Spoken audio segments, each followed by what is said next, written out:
மதுராந்தகம் சுற்றுவட்டார பகுதிகளில் சுமார் 1 மணி நேரத்திற்கும் மேலாக இடி மின்னல் மற்றும் பலத்த காற்றுடன் மழை பெய்து வருகிறது. கூடுதல் விவரங்களுடன் இணைகிறார் செய்தியாளர் இளங்கோ. இளங்கோ, மதுராந்தகம் மற்றும் அதன் சுற்றுவட்டார பகுதிகளில் பெய்த மழை நிலவரம் குறித்து விரிவாக பதிவு செய்யுங்க.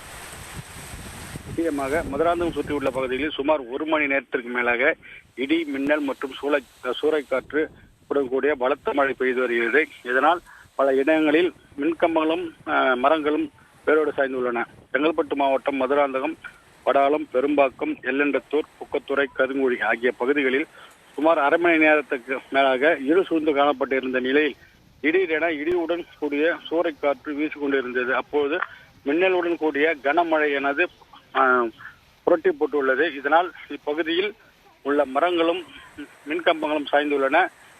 பல்வேறு இடங்களில் சுற்றியுள்ள பகுதியில் பல்வேறு இடங்களில் மின்தடையும் ஏற்பட்டு உள்ளது.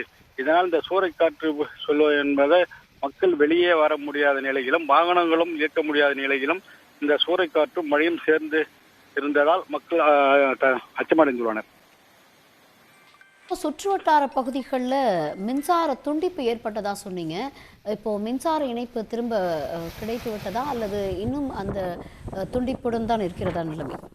கண்டிப்பாக மின்வாரிய அலுவலகத்தை தொடர்பு கொண்ட போது இன்று முழுமையாக மின்தடை ஏற்பட்டுள்ளதாகவும் ஒரு கிராமத்தில் மட்டும் சுமார் 10க்கும் மேற்பட்ட மின்கம்பங்கள் சாய்ந்துள்ளதாகவும் மீதமுள்ள இப்போ இருள் சூழ்ந்து இருப்பதால் மற்ற இடங்களில் எவ்வளவு மின்கம்பங்கள் சாய்ந்து உள்ளது என தெரியவில்லை. ஆகவே இரவு முழுக்க மின்தடை ஏற்பட்டு உள்ளதாக மின்வாரியம் அறிவித்துள்ளது.